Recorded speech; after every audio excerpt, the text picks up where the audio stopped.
Então, boa noite a todos, sejam bem-vindos. Eu queria prosseguir aqui no tema que foi enunciado ali naquela apostila 2 métodos,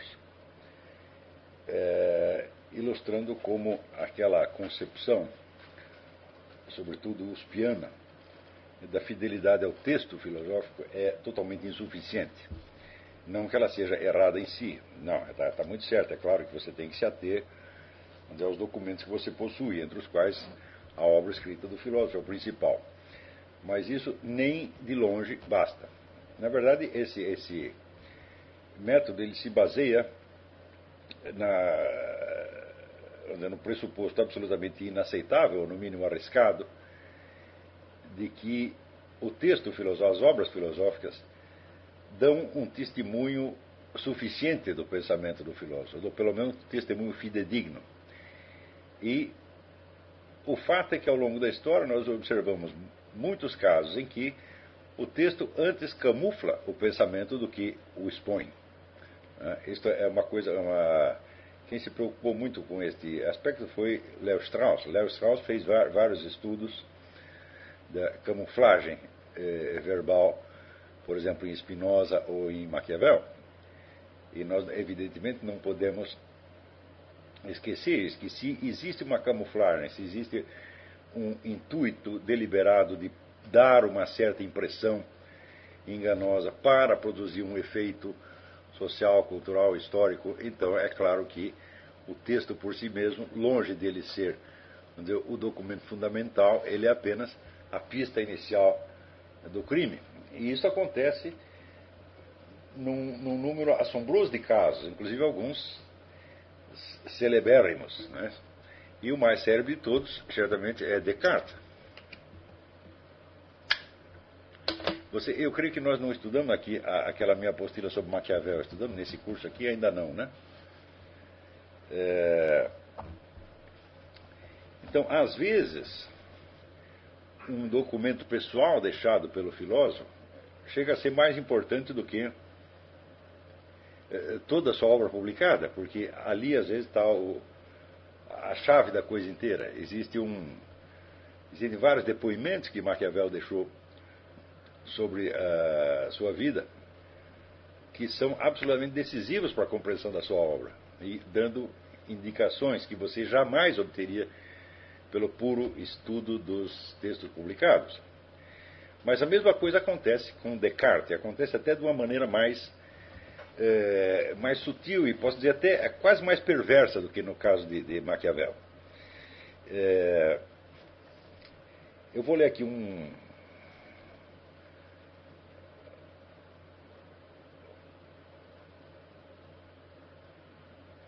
parágrafo que uma confissão feita por Descartes no tempo em que ele vivia na Holanda. Ele dizia, prestem atenção, infelizmente eu não me lembrei de fazer um PDF desse texto aqui, mas eu vou fazer esses dados, eu estou tirando de um livro espetacular, escrito por, na verdade é um historiador literário, não é um filósofo, chamado Etienne Couvert, C-O-U-V-E-R-T, Etienne com 2 N's, Etienne Couvert. Escreveu uma obra monumental em 4 volumes que chama De la Gnose à l'Ecumenisme, da gnose ao ecumenismo. E eu estou tirando isso do primeiro volume dele, capítulo 4. Mas esse texto que eu vou citar agora, esse depoimento, ele não é uma coisa desconhecida, já foi citado muitas vezes, mas eu tenho a impressão que o citam mais para colocar uma segunda camada de camuflagem em cima do sentido do que ele está querendo dizer aqui, do que para compreender realmente qual é o objetivo com que Descartes escreve essas palavras. Preste atenção, aspas. Do mesmo modo que os atores prudentes, para que ninguém veja a vergonha que sobe à sua face, se vestem do seu papel, do mesmo modo, no momento em que vou subir à cena do mundo, da qual até agora não fui senão espectador, eu caminho mascarado. Isso aqui é depoimento importante, porque o que é subir à cena do mundo? Quer dizer, desempenhar um papel público, e, portanto, publicar suas obras. Né? Todas as obras de Descartes são de obras já da maturidade, e durante muito tempo levou uma vida relativamente obscura. Então, quando nós perguntamos assim, mas por que Descartes teria necessidade de se esconder precisamente no momento em que ele está se mostrando? Quer dizer, para que subir à cena do mundo se é para se esconder ao mesmo tempo? A explicação convencional, repetida milhares de vezes, é que Descartes tinha medo do Santo Ofício, medo da Inquisição, que pudesse ser acusado de alguma coisa. Então, para evitar isso, ele tinha que mascarar um pouco os seus pensamentos. Tá certo? Mas eu acho que isto esta desculpa é inaceitável por dois motivos. Em primeiro lugar, porque Descartes proclama tantas e tantas vezes que o seu objetivo é converter os pagãos e promover a apologia da religião cristã, que dificilmente, à primeira vista, algum inquisidor notaria ali algo de suspeito. E, em segundo lugar, a parte, vamos dizer, mais decisiva do trabalho de Descartes foi toda desempenhada na Holanda, que era um país protestante, onde o Santo Ofício nada poderia fazer contra ele e onde ele era protegido pelas autoridades e por toda a comunidade protestante. A maior parte dos amigos de Descartes eram pastores protestantes. E ele, embora se declarando católico o tempo todo, ele teve, quando ele teve uma filha ilegítima chamada Francine, ele a mandou batizar na igreja protestante. Quer dizer que ele estava muito bem encaixado no ambiente protestante da Holanda e não tinha absolutamente nada a temer do Santo Ofício. Levou muito tempo para que alguém percebesse alguma coisa de errado nas obras de Descartes. Né? Claro que houve objeções, mas a periculosidade do que estava ali dentro levou muito tempo para perceberem. Então, se ele tinha necessidade de caminhar mascarado, não é por temor de uma represália imediata, mas porque ele tinha algum outro objetivo que não coincidia com, vamos dizer, as finalidades declaradas da sua obra. Então, havia um motivo para a sua camuflagem. Quer dizer, se nós compararmos isso com os depoimentos de Maquiavel, que mais tarde nós vamos ler aqui, eu tenho uma apostila de 50 páginas sobre Maquiavel, que eu já escrevi e reescrevi 50 vezes, toda hora acrescentando uma coisa, colocando outra, e que é um caso assim tão rico e complexo quanto Descartes. E Maquiavel ele tem uma linha numa das suas cartas que ele diz o seguinte: eu jamais digo a verdade tal como eu a vejo, e quando eu encontro alguma verdade eu trato de escondê-la o mais possível para que ninguém a perceba. Tá certo? Então isso quer dizer que nem tudo na obra de Maquiavel é mentira, mas para encontrar a verdade lá você vai ter que cavar muito até você saber do que se trata realmente. Primeiro, você saber o que Maquiavel quis dizer realmente, e segundo, se aquilo que ele disse realmente, aquilo que ele quis dizer, coincidia com aquilo que ele acreditava. E, em terceiro lugar, saber se aquilo que ele acreditava coincidia com a verdade tal como estava ao alcance dele ou não. Então você tem 3 camadas que você precisa escavar ali para você entender aonde você está se movendo, né, do que se trata. Em Descartes é exatamente a mesma coisa. Ou seja, compreender o pensamento do autor tal como está expresso nos seus textos não é tudo. Porque o que está expresso ali não é o que ele pensava, mas o que ele quis que você pensasse que ele pensava. Essa quer dizer, portanto, vamos dizer, você tem que ler a coisa na clave não só da função denominativa, das 3 funções do Karl Bühler, mas da função expressiva e da função apelativa. Quer dizer, ao mesmo tempo ele está fazendo afirmações sobre a realidade do mundo, sobre a estrutura da realidade, ele está expressando algo que ele sentiu, que ele viu, que ele pensa, e ele está exercendo uma ação na cabeça do leitor. Frequentemente, é natural que as pessoas pensem, tenham como, quase como uma reação espontânea, acreditar que a clave principal das obras de filosofia é a função denominativa, quer dizer, as obras de filosofia dizem respeito à realidade. Uma obra de filosofia se constitui de sentenças sobre a realidade das coisas. Mas, às vezes, por baixo dessas sentenças sobre a realidade das coisas, você tem não uma visão real que o indivíduo teve, mas algo em que ele quer que você acredite. Isso significa que ele não precisa acreditar totalmente naquilo, pode acreditar só parcialmente. Ele quer desencadear um efeito. E quando você lê uma obra de filosofia sob este aspecto, às vezes você descobre que a função apelativa é a que predomina. Quer dizer, ela não se trata, vamos dizer, de uma concepção intelectual sobre a realidade, mas se trata de uma ação que está sendo empreendida. Esta ação pode ser tão sutil que os efeitos dela só se manifestam depois de muitos séculos. E somente quando esses efeitos se tornaram visíveis é que você entende o sentido da obra. O sentido, no caso, não significa, não quer dizer o significado das palavras, o significado das sentenças, mas o objetivo, a meta, o espírito que orienta a coisa inteira. E quando que nós devemos procurar este tipo de significado, essa função apelativa do texto, por baixo da função denominativa? Quando você, lendo o texto na pura camada denominativa, isso é, como um conjunto de afirmações sobre a realidade, você esbarra em contradições e impossibilidades, vamos dizer, excessivas.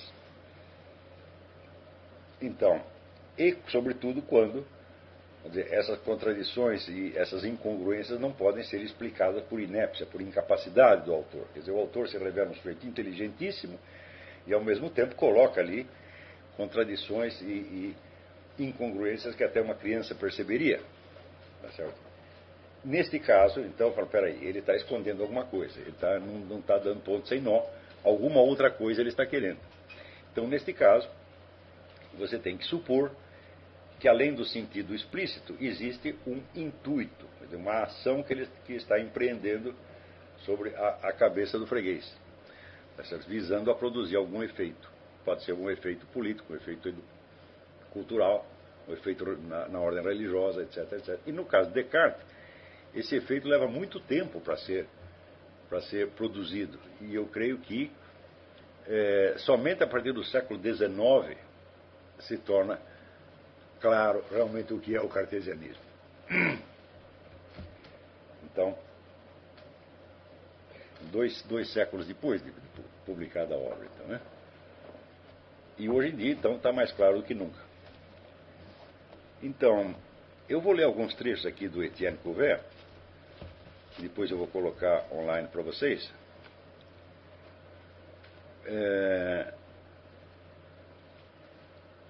Eu me lembro de ter mencionado já aqui, algumas aulas atrás, a questão quando nós lemos o apostila Os Dois Métodos, eu mencionei os famosos sonhos, né, que Descartes teve, e que diz ele que orientaram então o sentido todo da sua vida filosófica. Tá certo? Então, é preciso admitir que, embora Descartes relate a sua descoberta fundamental, a descoberta do cogito, a descoberta da função estruturante do ego, tá, o ego como centro e pilar da realidade, embora ele descreva isso como efeito de uma longa pesquisa, de um longo trabalho crítico que ele fez, quando nós voltamos atrás e investigamos esses sonhos, você vê que já está tudo dado ali no sonho. Então, não é que uma coisa exclua a outra. O sujeito pode ter uma inspiração inicial e depois levar um tempo para que aquilo se desenvolva por outros meios. Mas este sonho nos coloca ao mesmo tempo na pista da origem da ideia do cogito e também contém a explicação desse parágrafo onde ele diz que caminha mascarado. Quer dizer, qual a necessidade da máscara?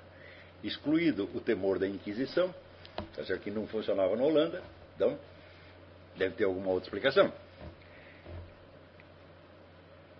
Então, em 10 de novembro de 1619, Descartes se encontrava na Suábia, onde teve contato com vários membros de uma seita de tipo rosacruciano, né? E a um desses membros, Isaac Berkman, ele disse o seguinte: eu estava adormecido e você me despertou.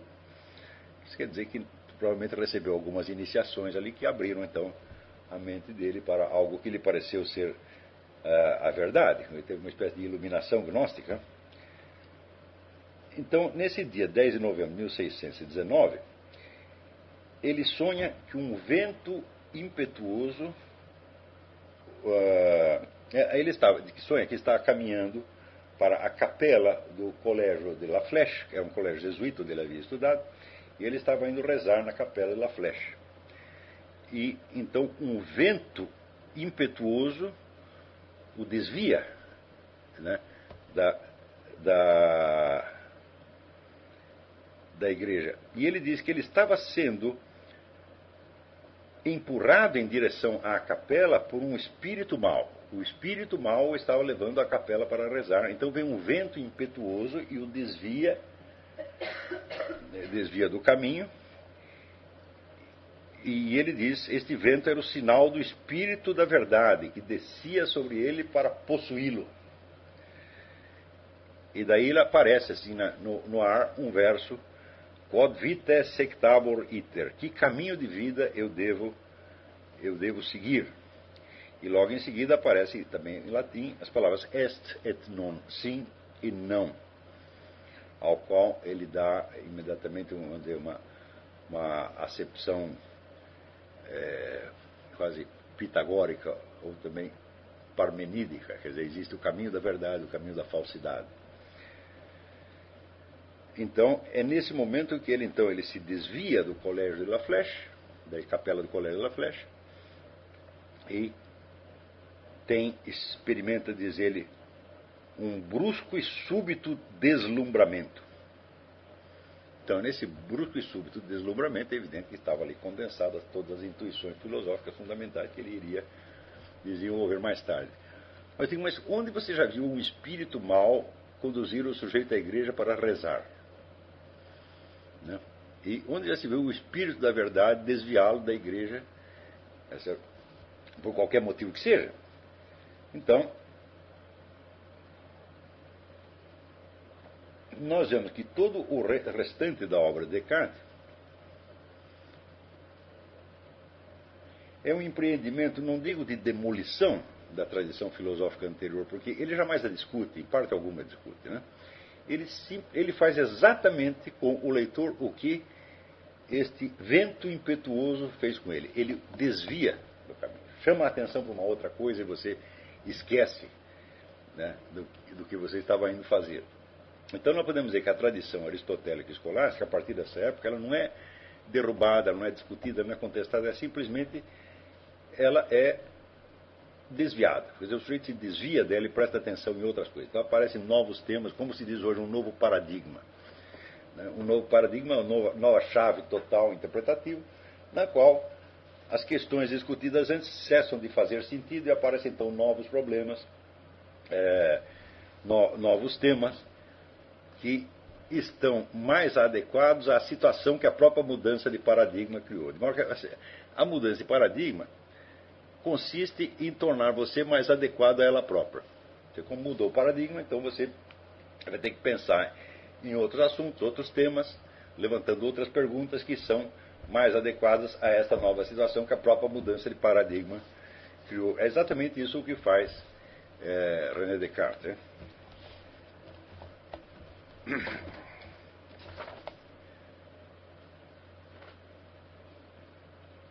Então, uma das mudanças fundamentais que Descartes coloca, sempre, vamos dizer, sob o aspecto, sob a aparência a mais ortodoxa e até carola possível, né? Ele vai introduzir certas noções que vão mudar completamente a noção que as pessoas têm de Deus e das suas relações com o mundo criado, E essa mudança vai ser tão profunda que ela vai durar até hoje. E ninguém se lembra qual é a origem. Hein? Então, diz ele, presta atenção.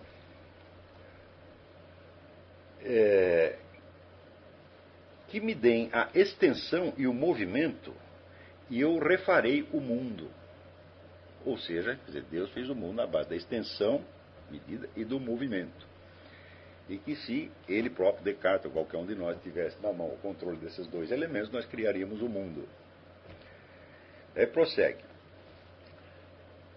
Ainda que a vontade de Deus tenha uma potência material incomparavelmente maior que a minha, nem por isso deixa de ser verdade que ela espiritualmente não é maior do que a minha, na medida em que a minha vontade é o poder de fazer uma coisa ou deixar de fazê-la, de afirmar ou negar, de seguir em frente ou fugir. Preste atenção. Então, qual é a diferença entre Deus e o homem? Deus tem mais força física, mas a liberdade interior de que Deus desfruta, quer dizer, o poder de fazer ou não fazer, de dizer ou calar, etc., etc., ou seja, a total liberdade de decisão, sob esse sentido, Descartes diz que nós somos iguaizinhos a Deus. Então, a única diferença substantiva entre o homem e Deus é que Deus tem mais força física. Deus possui o controle da extensão e do movimento. Então, vamos dizer, esse é um parágrafo em que talvez não tenham prestado muita atenção na época, né? Mas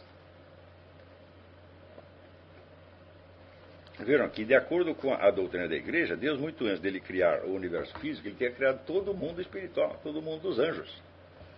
Não é isso?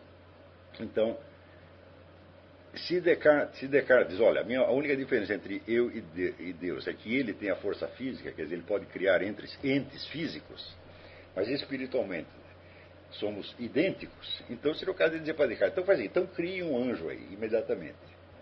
Mas ele não poderia criar, né? Então, a definição de Deus, vamos dizer, como o criador do universo material, ou seja, aquele que estruturou o mundo material e o pôs para funcionar, é uma definição exclusivamente moderna. Isso aí você não encontra, né, nada da escolástica, nem nos primeiros padres, nem coisa nenhuma. Quer dizer, quando se fala do Deus Criador no contexto da doutrina católica, está falando de algo que transcende infinitamente, quer dizer, a criação do mundo material. O mundo material, se você lê lá no Santo Tomás de Aquino, né, o mundo material vem depois de uma sucessão de determinações anteriores. Toda a estruturação das hierarquias angélicas, etc., etc., né, que então criam o campo de possibilidade dentro do qual será possível a criação do mundo material. Descartes salta sobre tudo isso e cria então, vamos dizer, um dualismo onde há um Deus puramente espiritual que miraculosamente tem o controle do mundo material e, do outro lado, um espírito que também miraculosamente, o espírito humano, não tem poder sobre o mundo material. Então, quando é a separação, por um lado aparece a separação absoluta de espírito e matéria, né, sem nenhuma mediação no meio.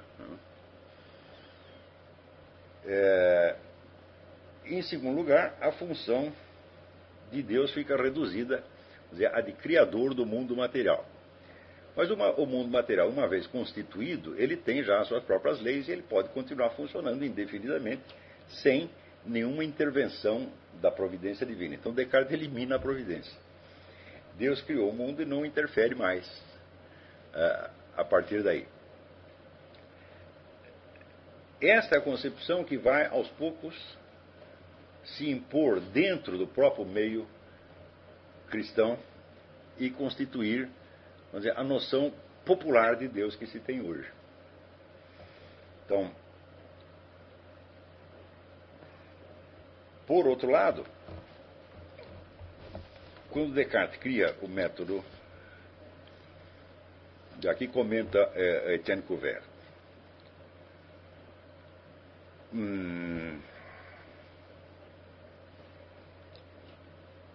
isso quer dizer que o homem é igual a Deus por seu espírito, mas que lhe falta a força material.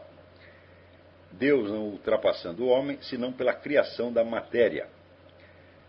O que quer dizer também que o espírito é inteiro reduzido à vontade, e que esta vontade é, por sua vez, reduzida à indiferença do julgamento em relação aos bens particulares finitos e limitados. Quer dizer, a capacidade que você tem de escolher, uma espécie de capacidade criadora da vontade, né? Ou seja, não existem bens objetivos que determinem a sua vontade. A vontade está livre para escolher o que ela quiser. Tá certo? Então, na concepção tradicional, claro, a vontade tem esta liberdade, mas existe uma escala objetiva de bens que não são determinados pela vontade. Então, vamos dizer, ela escolhe ou entre o mal e o bem, ou entre um bem maior, um bem menor, quer dizer, tudo isso, toda essa escalaridade do bem não depende da vontade. Então, ela está livre para escolher, mas não totalmente livre. Por quê? Porque ela é também determinada pelo intelecto que percebe na constituição dos entes objetivos o seu bem e o seu mal. Qualquer pessoa pode testar isso. Quando você vai tomar uma decisão, tá certo? Você escolhe entre bens, mas esses bens não é você que está criando. Você os encontra. Quer dizer que se eu fizer isto, vai resultar tal e qual coisa boa ou má. E se eu fizer aquilo outro, vai resultar tal outra coisa. Vamos dizer, este conjunto de relações de causa e efeito, né, entre a escolha e consequências, não é determinado pela vontade. Né? E esta escalaridade do bem objetivo, isso faz parte da criação. E tudo isto desaparece. Só sobra, vamos dizer, o mundo composto de extensão e movimento, por um lado, e por outro lado, uma vontade absolutamente livre que faz o que ela quiser e que não é determinada por nenhuma escala objetiva do bem e do mal. Então, tem a famosa tese do Livro Teixeira, que eu já me referi aqui, sobre ensaio sobre a moral de Descartes, onde ele realmente demonstra que, embora Descartes seja conhecido como um filósofo racionalista, toda a sua moral é uma moral de tipo voluntarista, quer dizer, baseada mais na vontade do que na razão, tá certo? Sendo então, nesse sentido, por espécie de precursor de Nietzsche. Então, a vontade que não é determinada por nada, por nenhuma escala objetiva de bens, ela é assim por quê? Porque o mundo objetivo é constituído, segundo Descartes dirá mais tarde, tão somente, vamos dizer, da medida e do movimento, da extensão e do movimento. Quer dizer, é um mundo puramente físico, né, onde nenhuma determinação do bem ou do mal está contida objetivamente nas criaturas, né, e onde, portanto, a vontade está livre para escolher, porque o mundo em volta não tem significado moral. Não existe bem e mal externo ao homem. Quer dizer, o homem escolhe o que ele quiser, do jeito que ele quiser. Então, prossegue aqui o Etienne Cuvier. Descartes não compreendeu aqui a analogia do ser, que é uma similitude e não uma igualdade nas relações, ao passo que os termos relacionados são radicalmente heterogêneos. Ou seja, há de fato uma analogia entre Deus e o homem, no sentido de que Deus cria o universo, não somente o universo material, mas cria também as próprias almas humanas, né? Tá certo? E os espíritos angélicos, etc, etc. E o homem é também capaz de fazer ou de criar, entre aspas, alguma coisa. O certo não é dizer que o homem cria, o homem simplesmente fabrica, né? Ele fabrica, ele monta, quer dizer, ele opera sobre elementos recebidos do mundo externo que ele articula de uma outra maneira. Então, vamos dizer, a palavra criação é um pouco exagerada nesse caso. Né? O homem não cria, mas o homem faz. É o homo faber, ele faz alguma coisa. Na medida em que ele faz, ele tem uma analogia com Deus. Nós não podemos dizer, vamos dizer que os animais, nesse sentido, fazem nada. Mesmo onde você vê animais que constroem coisas, eles constroem sempre igual, sempre sob o mesmo padrão, quer dizer, eles não inventam nada. Tá certo? Ao passo que o homem está sempre buscando novas e novas maneiras, as mais, vamos dizer, extravagantes, de combinar os elementos da natureza para produzir entes que não existem na natureza. Ao passo que se você for, por exemplo, as formigas montando um formigueiro, um cupim montando um cupinzeiro, um castor montando um dique, uma coisa assim, ele fará isso sempre da mesma maneira, com a mesma regularidade e repetitividade com que a própria natureza opera. Tá certo? Então não se pode dizer que esses animais acrescentam nada à natureza. Mas quando você vê a multidão de máquinas, de equipamentos, etc., que o ser humano produziu e que não existem na natureza absolutamente, né? Se você pega, vamos dizer, um simples automóvel, que é um ser inanimado que caminha, né? Isso não existe na natureza, nada se parece com isso na natureza, né? Então,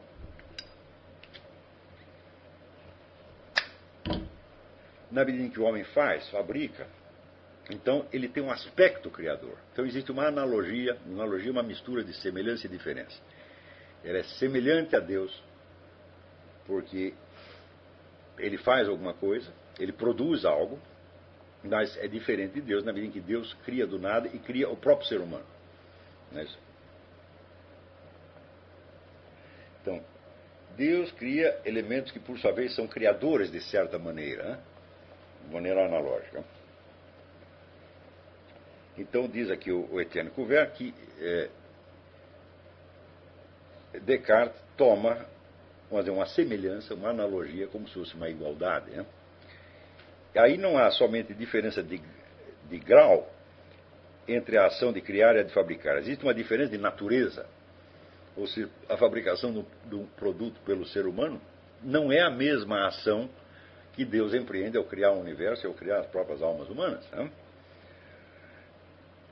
No entanto, a analogia incide sobre a relação que existe entre o Criador e sua criação, por um lado, e entre o obreiro e sua obra, por outro lado. Então, aí já se vê a ideia que surgirá mais tarde com Newton e Descartes do Deus relojoeiro, quer dizer, montou um relógio, deu corda ao relógio, o relógio continua funcionando sem necessidade de novas intervenções. Embora Descartes não subscreva esta ideia, mas ele até prega a ideia, vamos dizer, da criação permanente, quer dizer, que Deus está criando o universo a todo momento. Esta comparação que ele faz entre a liberdade de Deus e a liberdade do homem já contém implicitamente essa ideia do Deus relojoeiro que, sob a forma, vamos dizer, do mecanicismo newtoniano, tal como explicado, tal como exposto mais na versão de Voltaire do que do próprio Newton, se tornará dominante durante todo o século XVIII e XIX.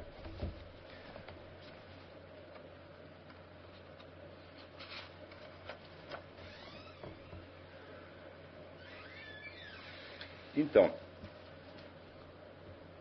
a partir, vamos dizer, dessa concepção hipertrófica da liberdade humana, é que Descartes opera a torção na qual o eu consciente se tornará, vamos dizer, o eixo de construção do universo.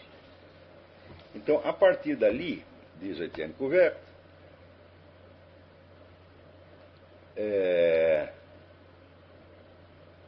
não é que a luz esclareça a coisa para que ela se torne visível, mas ela esclarece o interior do nosso espírito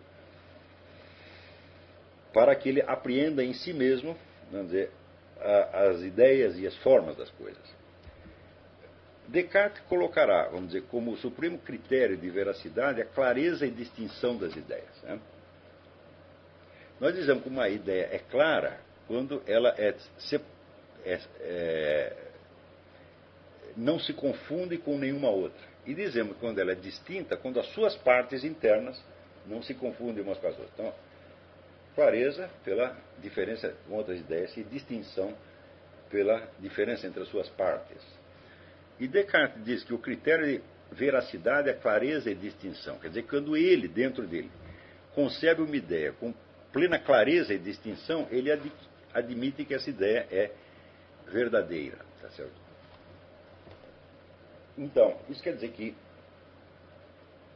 Mas, ao mesmo tempo, ele considera todas as percepções que nós temos de todos os objetos como ideias, quer dizer, como coisas que se passam na nossa mente. Né? É a mesma coisa que dizer, olha, se eu enxergo algo é porque o meu olho está enxergando. Então, isso é uma atividade que é do meu olho.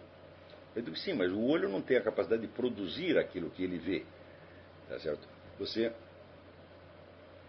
observa, pode concluir isso facilmente quando você testa a atividade de um sentido pelos outros sentidos. Por exemplo, se você vê uma banana, você pode comê-la e sentir o gosto de banana, mas se você simplesmente concebe uma banana, a banana que você concebe não tem gosto de banana, absolutamente. Né? Então, você não pode comê-la. Então, vamos dizer, os objetos da vida real, eles têm esta multilateralidade que a nossa mente não consegue reproduzir. Tá certo? Então, isso quer dizer, vamos dizer, que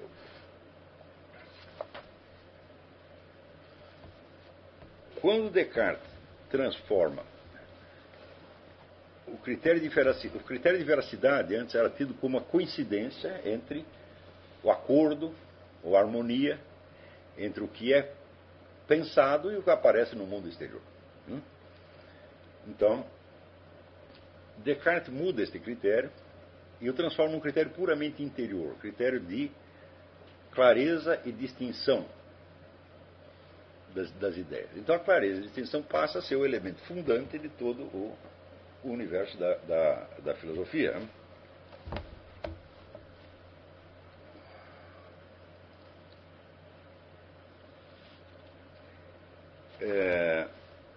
Mas aí nós temos o seguinte problema, que é assinalado pelo próprio Etienne Cuvier, é que a clareza e a distinção não são qualidades primárias que você possa, vamos dizer, apreender já desde o início. Elas são resultado de uma elaboração. Quer dizer, você tem que fazer uma análise crítica para você poder chegar, vamos dizer, a clareza e distinção. E muito antes de você ter clareza e distinção sobre o que quer que seja, você já tem a percepção de milhares de objetos que te cercam. Tá certo? Então, vamos dizer que a experiência primária do ser não é de maneira alguma clara nem distinta. É, por assim dizer, uma presença multitudinária e confusa, no mais das vezes. Mesmo a percepção do nosso mundo interior. Né? Isso você vê os nossos sentimentos, por exemplo. Quantas vezes os sentimentos não aparecem mesclados e difíceis de definir? Não é isso? Então,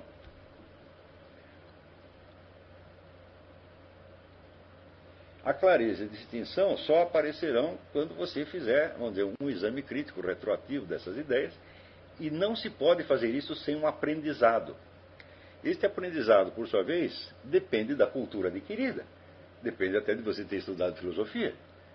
Tá certo? Então, isso quer dizer que o que Descartes vai colocar, vamos dizer, como princípio fundante, não é de maneira alguma um princípio fundante, tá certo? Mas é o resultado de uma elaboração altamente complexa. É aí que está a raiz daquilo que eu assinalei na apostila sobre o próprio Descartes, Descartes é a psicologia da dúvida, onde eu digo que ele se propõe fazer uma autobiografia interior. Então ele começa a falar do seu eu concreto, resistente, etc, etc, e de repente ele passa a falar do eu filosófico, né? Constituído de pura consciência de si mesmo, que já não é o eu biográfico dele, mas é um eu filosófico, um eu abstrato, universal, e que ele passa de uma coisa para outra sem ele perceber que passou. Quer dizer, ele passa de uma narrativa autobiográfica a uma dedução lógica, tá certo? Então, essa segunda parte não tem mais validade biográfica, ele não está contando coisas que efetivamente aconteceram, mas está deduzindo coisas que teoricamente aconteceriam a qualquer eu que fizesse a mesma análise. Então, aí existe uma espécie de repentino salto para fora das condições reais da experiência e passagem a vamos dizer, uma outra esfera que é puramente racional e dedutiva. E Descartes aparentemente não percebe que ele passou de uma coisa para outra. Então, a raiz disso está efetivamente já está colocada nesta ideia de que a verdade chega a nós através de ideias claras e distintas. Quando, na verdade, muito antes disso, ela chega através da presença difusa de um universo inabarcável e frequentemente vago. Não? E, por outro lado, ela também nos chega através do aprendizado, da tradição cultural, etc, etc. Então, para nós podermos chegar a qualquer verdade que seja, nós precisamos desse duplo aporte. Aporte primeiro da presença das coisas, né? E da nossa própria presença às coisas. Em segundo lugar, precisa toda a tradição cultural que nos ensinou a falar, a raciocinar, que nos fez estudar filosofia, etc, etc, etc. E quando nós buscamos qual é o fundamento que está por baixo de tudo isso, de maneira alguma nós encontramos ideias claras e distintas. Né? Vamos dizer, a presença do ser, é claro que é um elemento primário. Se não existe presença do ser, nenhum problema se colocaria. Tá certo? Porém, nessa presença do ser, não se consegue nem mesmo distinguir o que é exatamente a presença das coisas a nós e a nossa presença às coisas. Isso tudo aparece misturado. Né? Por exemplo, as coisas de que você tem medo. Você pode dizer, este medo está exclusivamente dentro de você ou está na coisa temível? Né? Por exemplo, você tem um cachorro pitbull rosnando para você. Ele é temível em si mesmo, tá certo? E você, portanto, tem medo dele. Aonde termina o elemento objetivo, quer dizer, o caráter de coisa temível que está no objeto, e onde começa o seu medo enquanto acontecimento puramente subjetivo. Se as duas coisas fossem absolutamente separadas, não haveria relação, não haveria conexão entre o fato de você ter medo e o fato de você estar diante de uma coisa temível. Então você poderia ter medo de qualquer coisa. Eu olho para a parede e fico com medo dela. Não é assim que as coisas acontecem. Quer dizer, esta mescla, essa zona de interseção nebulosa entre o objetivo e o subjetivo, ela faz parte da própria experiência primária da realidade. Quer dizer, não há ali nada de claro e distinto. Acontece que Descartes quer localizar, vamos dizer, o fundamento da verdade em alguma característica interna do pensamento. E esta é certamente a decisão a que ele foi levado por aquela experiência do sonho. Quer dizer, na hora em que ele está se dirigindo à igreja do colégio para rezar, em que ele é desviado, né? Ele está sendo levado lá por um espírito maligno. Então vem um vento, que é o espírito da verdade, e lhe mostra as palavras sim e não. O que é o sim e o não? É a clareza e a distinção. Ou é ou não é. A distinção entre o que é e o que não é. Então, naquele sonho já estava dada a ideia de que a verdade não está na igreja para onde ele está indo, e nem muito menos no ato de rezar nela, mas está na ideia clara e distinta, ou seja, na perfeita linha demarcatória entre o sim e o não. Tá certo? Linha demarcatória que, na experiência primária da realidade, dificilmente está muito definida. Por exemplo, se você tem amor a uma pessoa, é de bom. Você tem amor a uma pessoa porque você vê algo de amável nela. Ela tem alguma coisa que atrai o seu amor de algum modo. Né? Se você for pela linha cartesiana, o amor é uma pura decisão da vontade que não tem nada a ver com a presença ou ausência dos caracteres amáveis na coisa. Então você deveria ser capaz de distinguir entre as várias emoções humanas, tá certo? Sem levar em conta os seus objetos. Mas acontece que a emoção desligada do objeto, é claro que é ou loucura ou teatro. Mesmo no teatro, tá certo? Para você fingir uma emoção, você precisa ter algum elemento de realidade, no sentido em que o texto da peça imita alguma situação real que é análoga, tá certo? Àquelas pelas quais você passou ou pode passar. Quer dizer, nunca é possível separar completamente este mundo interior do mundo exterior. Tá certo? E o que o espírito de verdade, entre aspas, faz com Descartes é justamente desviá-lo, né, de uma longa tradição que havia justamente se desenvolvido na base da constante meditação dessas ligações entre interior e exterior, ao ponto de definir a verdade como uma espécie de coincidência entre o interior e o exterior, tá certo? Desviar, portanto, Descartes disso aí e colocá-lo, vamos dizer, num outro mundo de verdades puras, claras e distintas, onde tudo podia ser discernido mediante o puro exame da mente por si mesma. Né? Então, isso quer dizer que o caráter de veracidade está dado inteiramente na mente humana, na consciência, independentemente de qualquer relação com as coisas. Logo em seguida, Spinoza vai levar isso às suas últimas consequências, dizendo que nada se aprende com a experiência e que só se pode chegar à verdade, qualquer verdade, por isso que Descartes não havia chegado a esse ponto, mediante a pura análise dos conceitos. Então, ele dava como exemplo máximo de verdade a construção dos objetos em geometria. Por exemplo, se você pega uma reta, segmento de reta, marca um ponto ali, né? Traça um semicírculo e em seguida gira o semicírculo, você obtém uma esfera necessariamente. Não tem jeito de você obter outra coisa, né? Então, Spinoza colocava este tipo de atividade construtiva da mente como o suprassumo da verdade, né?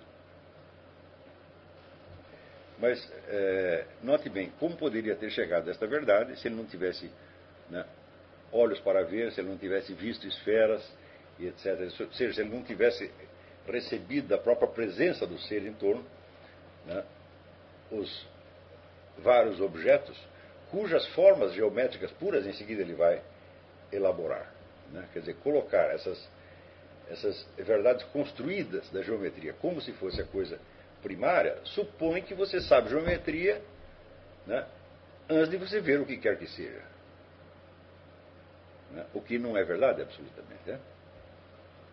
Então, o que você pode dizer é que as formas e relações geométricas estão embutidas potencialmente nos objetos do mundo real e potencialmente na capacidade construtiva da sua própria inteligência, que na hora que uma coisa encontra a outra, é que você pode, vamos dizer, falar da verdade das relações geométricas entre corpos no espaço, etc. Né? Então, estão acompanhando tudo aí? Vamos ver, turminha do Instituto.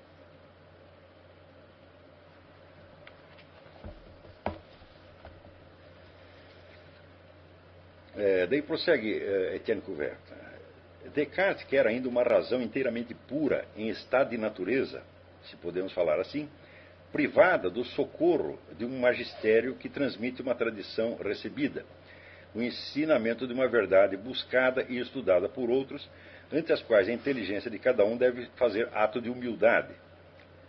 Então, a razão que fala Descartes é uma razão que ainda está privada do hábitos. Quer dizer, o que são hábitos? São virtudes, são capacidades desenvolvidas pelo exercício, pela atenção, pelo esforço intelectual.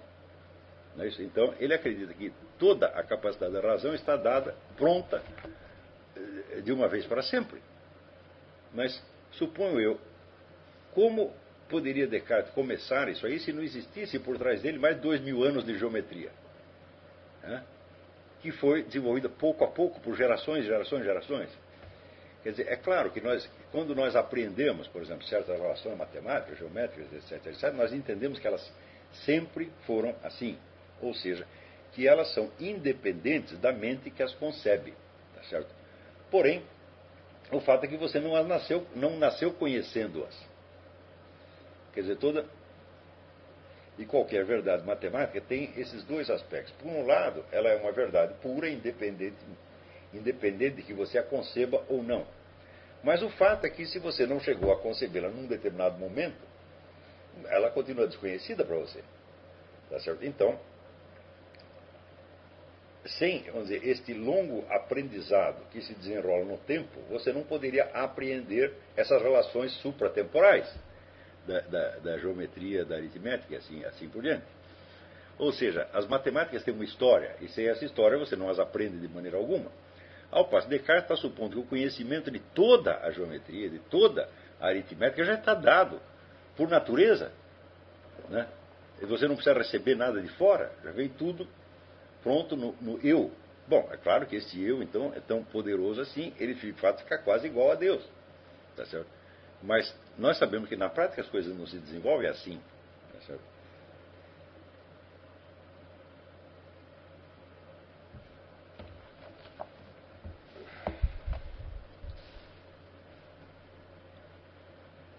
Então, prossegue Etienne Couvert. Quando Descartes quer introduzir o cogito como ponto de partida de sua filosofia, ele deve, antes de tudo, rejeitar todos os conhecimentos anteriores na dúvida metódica, como ele a chama. Isto é, uma dúvida artificial e sistemática.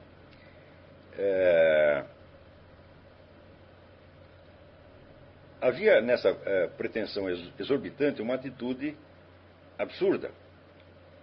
Não se produz à vontade, por uma decisão arbitrária, o vazio do espírito. De fato, isso aí eu acredito que até expliquei mais detalhadamente do que o Etienne Couvert. Quer dizer, a dúvida metódica ela é impossível. Quer dizer, não pode haver não existe dúvida geral. Para você formular uma única dúvida, sobre o que quer que seja, você precisa se apoiar numa multidão de certezas.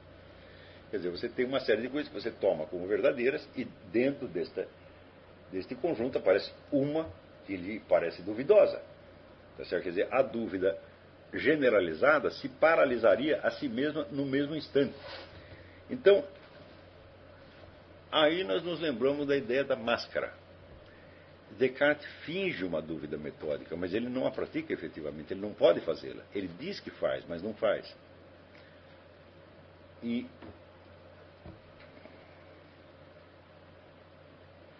ele prossegue Etienne Couvert. Quando começamos a refletir, a filosofar, nós temos uma matéria sobre a qual o nosso espírito trabalha. Ou seja, essa matéria é constituída de todas as suas experiências anteriores. E também é constituída, vamos dizer, do conjunto, da estrutura do seu próprio ser, incluindo as partes que você não conhece. Tudo isso está presente. Você nunca trabalha no vazio.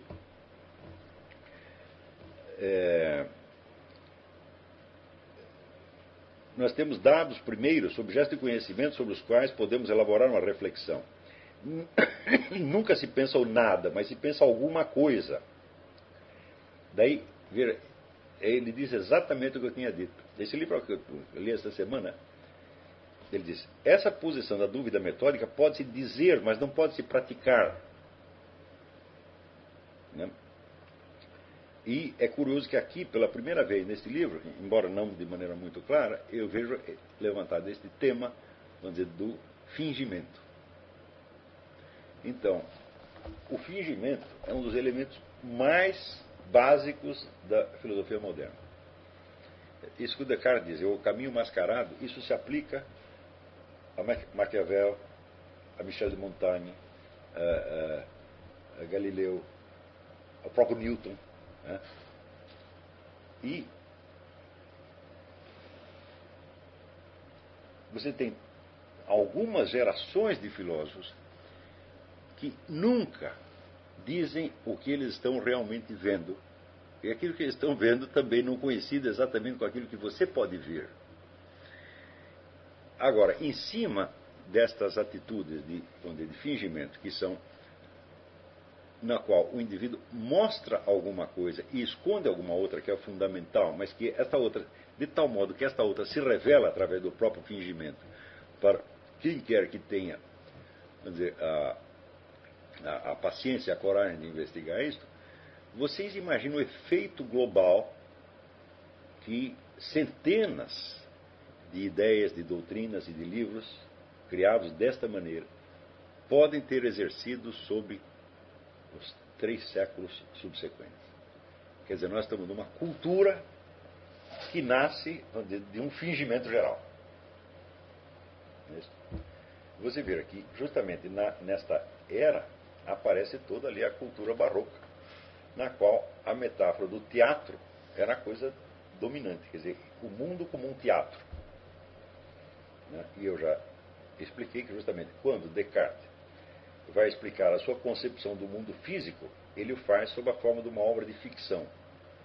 Quer dizer, mas por que o filósofo, que é sobretudo um cientista natural, ele as partes metafísicas, epistemológicas, etc., ele expõe sob forma tratadística. E quando ele vai tratar daquilo que é verdadeiramente substantivo para ele, que é, vamos dizer, a natureza física, ele o faz como ficção. Isto já mostra o seguinte, que ele quis que você acreditasse seriamente na parte filosófica, mas que quis que você aceitasse a parte física, científica ou matemática apenas como uma hipótese. Ou seja, esta parte físico-matemática, se você pensar bem, não tem nenhuma importância. Ele nem acredita nela e nem não acredita. O fundamental está na parte propriamente filosófica. Então, eu creio que até certo ponto isso se aplica ao próprio Newton. Porque quando Newton coloca, vamos dizer, como fundamentos da sua construção, da lei da gravitação universal, a ideia do espaço absoluto e do tempo absoluto, que são ideias absolutamente fictícias, né? Quer dizer, o espaço absoluto é o espaço sem nada dentro. Eu digo, mas o espaço não é senão a possibilidade de que haja coisas. Se não há coisas, não há espaço. E o tempo absoluto, segundo ele, é puro transcurso sem acontecimento. Eu digo, mas se nada acontece, como você pode falar de tempo? Não é isso? Quer dizer, o tempo é a condição de possibilidade de acontecerem coisas. Ele não é nada mais além disso. Ele não é uma substância. O tempo não é uma substância. O espaço não é uma substância. Tá certo? Quando Newton coloca esses dois elementos entre as premissas da sua construção e depois desenvolve, né, com uma complexidade matemática admirável todo o resto, eu tenho a impressão que ele quis menos que você acreditasse nesse resto do que acreditasse nas duas premissas. Por quê? Essas duas premissas são também premissas das concepções teológicas do próprio Newton. E ele, evidentemente, se você observar a vida de Newton, ele dava muito mais importância aos seus combates teológicos do que à parte físico-matemática. Então, você não precisa acreditar na lei da gravitação universal, mas você precisa acreditar em tempo absoluto e espaço absoluto. Por quê? Porque Newton precisa disso para chegar às suas concepções teológicas, que na verdade eram uma concepção de tipo islâmico, era uma espécie de princípio da unidade absoluta. Newton não acreditava na trindade, né? Então, Deus para ele era unidade absoluta e não a unidade trina, Pai, Filho e Espírito Santo. Então, ele, para fundamentar isso, ele precisava do tempo absoluto e do espaço absoluto. Note que a lei da gravitação universal pode ser concebida sem esses dois princípios. Mais tarde, eu não tenho habilidade para acompanhar exatamente os cálculos aí, mas tem pessoas que conhecem a coisa e dizem, não, isso aí dá para você tirar esses dois elementos e a máquina toda da gravitação universal continua funcionando. Né? Mas acontece que esses dois princípios serviam ao mesmo tempo para fundamentar a física de Newton e para fundamentar a sua teologia. Do mesmo modo, em Descartes, ele não está fazendo questão de que você acredite na sua concepção física do mundo, mas ele quer que você acredite que o ego só difere de Deus pela força material maior de Deus e que o ego é, vamos dizer, o fundamento, o centro de todas as verdades. Né?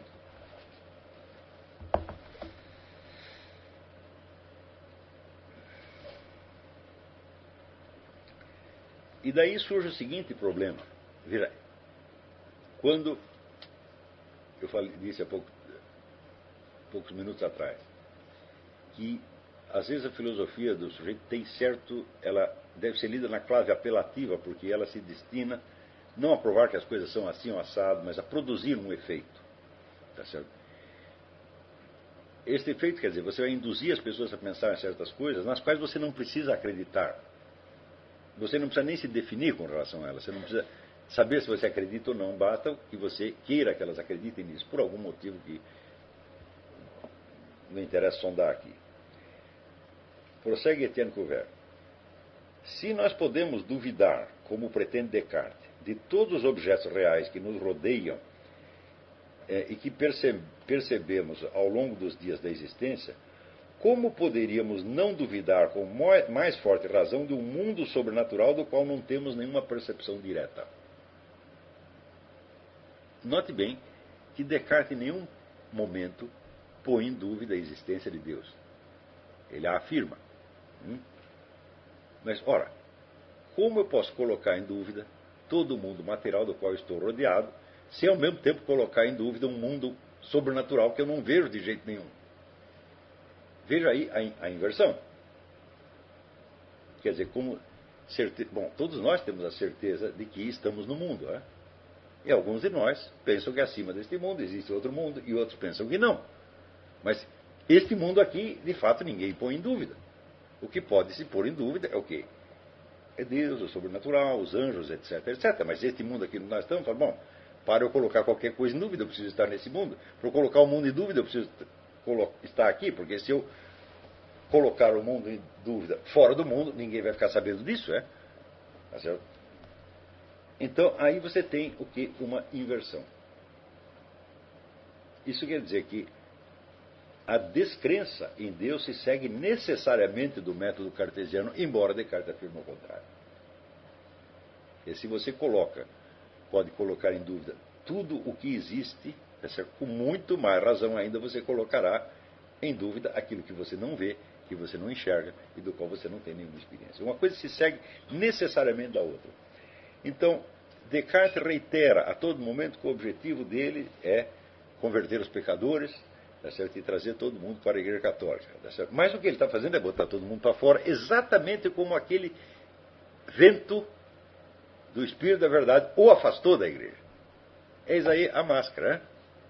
Então, o Etienne Couvert, ele aproveita alguns elementos de um livro que eu não li, que acabei de encomendar, mas que eu vi aqui citado, que é interessadíssimo, de Maxime Leroy, que se chama Descartes, le philosophe au masque. Descartes, o filósofo com máscara.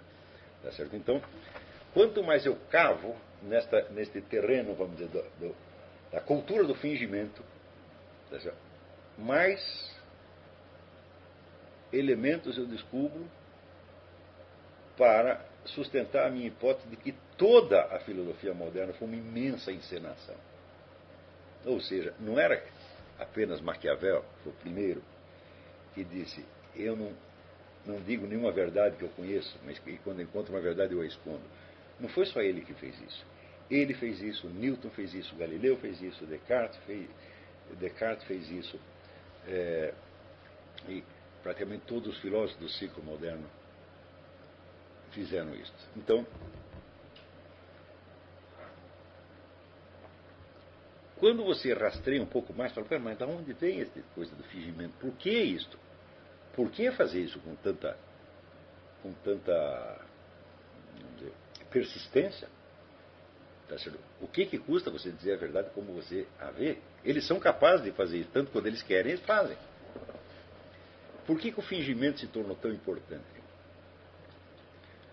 Então, vamos dizer, olha, eu não sei, não tenho nenhuma resposta para isso.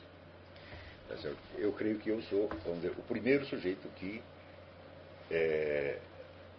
levantou esta questão da cultura do fingimento como origem de todo o ciclo moderno, e o que explica por que depois de 2 ou 3 séculos isso levou a uma confusão tão inextricável que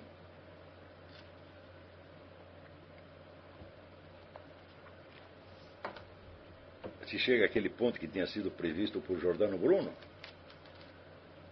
Ele disse, se vocês continuarem assim, vocês vão duvidar de que vocês mesmos existem. Né? Então, nós podemos dizer então que esse ciclo moderno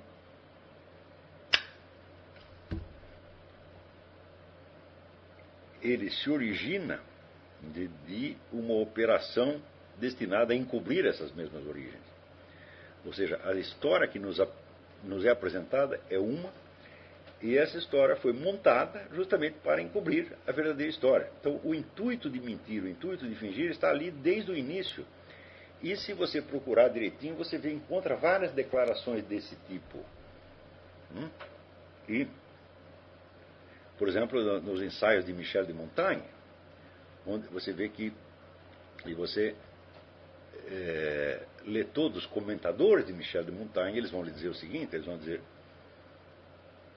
não, Michel de Montaigne é o primeiro sujeito que ele descreve os seus estados interiores, as suas experiências, com uma notável sinceridade. Né? Ele fala de si mesmo. Bom, só muito recentemente começaram a aparecer estudos que abordam os procedimentos retóricos de Michel de Montaigne. E chega à conclusão de que todo este negócio é tudo montado para dar uma certa impressão, para exercer um certo efeito cultural.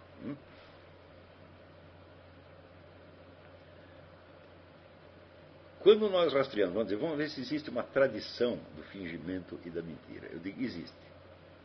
Existe, e nós encontramos exemplos dela, o exemplo, vamos dizer, primeiro florescimento geral de mentira e fingimento, justamente na origem da gnose. Então, conforme explica o próprio Etienne Cuvier nesse livro admirável, livro maravilhoso, né?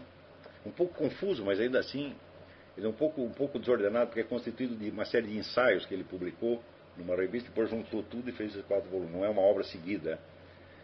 Então você tem que ler as várias coisas e depois juntar os vários pedaços. Né?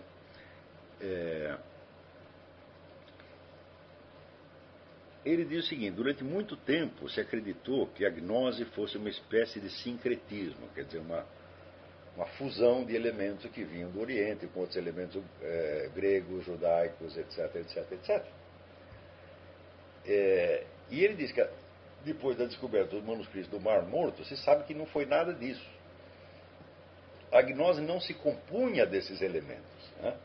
Ela apareceu, ela era um treco original, completamente novo, e ela simplesmente usou esses vários elementos de tradições anteriores para se enfeitar e para se cobrir de um prestígio que ela não tinha, criando, portanto, vamos dizer, uma série de linhagens espirituais perfeitamente inexistentes e criando uma unidade fictícia entre elementos que eram completamente díspares e inconexos. Então ele cria essa tradição dos grandes iniciados. Né? Então junta-se Orfeu, Moisés, Pitágoras, Buda, etc, etc, como se todos estivessem mais ou menos dizendo a mesma coisa. Tá certo?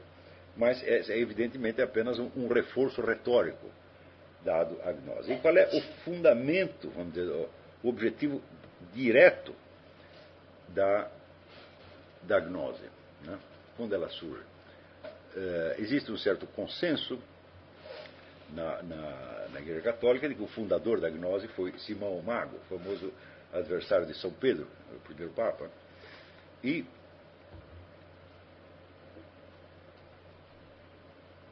você vê que em todo o ensinamento de Jesus Cristo, ele não te dá nenhum acesso direto, vamos dizer, ao conhecimento último da verdade. Ele não te dá nenhum fundamento de certeza.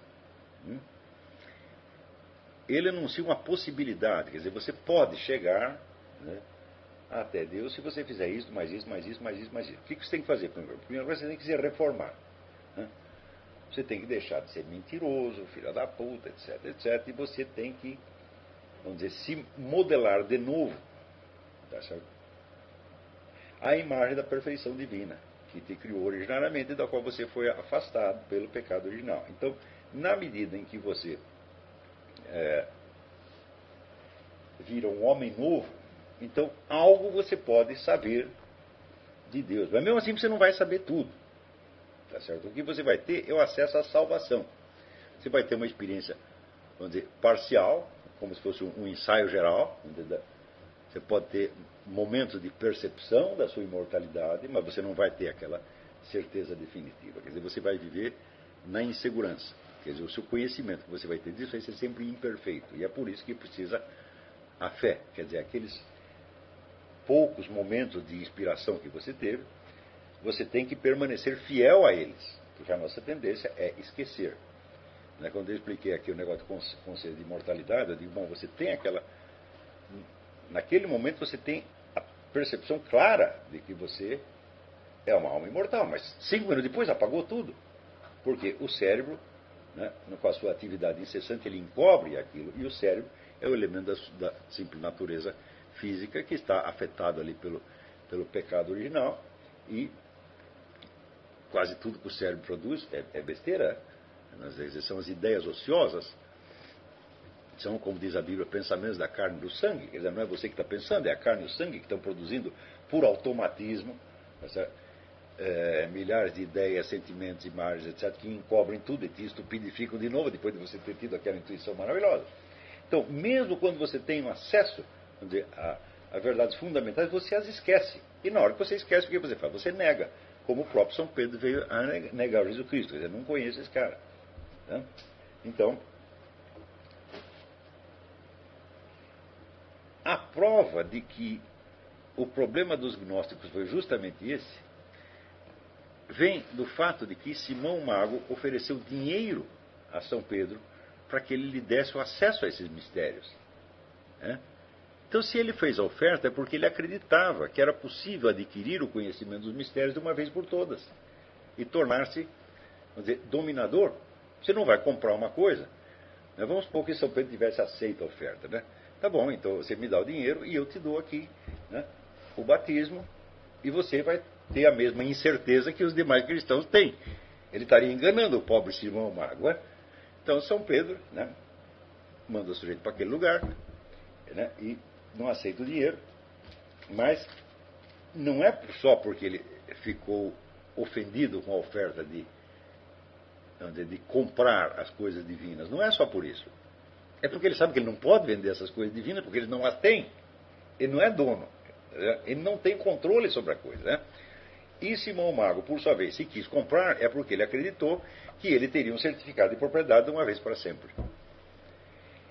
Então é aí que aparece na gnose a ideia de que o acesso supremo aos mistérios é feito através, vamos dizer, da conquista de um conhecimento.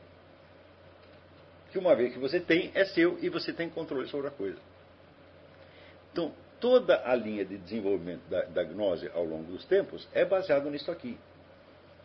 Quer dizer, você vai alcançar um patamar do qual nada mais pode derrubá-lo. É o que o Guénon chama de identidade suprema. Né? Que a hora que você chegou à identidade suprema, ninguém mais te tira de lá. Tá certo? E vamos dizer, o que só funciona como figura literária. Isso porque você vê que Deus não é sábio de vez em quando. Deus não tem o conhecimento universal e absoluto de vez em quando. Não, ele tem sempre. Isso é absolutamente imutável. E nenhum ser humano, enquanto tal, pode ter esse conhecimento. Por quê? Porque ele próprio é mutável. Tá certo? Então, de que valeria, como seria concebível, quer dizer, uma criatura mutável, fraca, relativa, ter o conhecimento total e absoluto de uma vez para sempre? Ele não conseguiria segurar esse conhecimento por um minuto que fosse.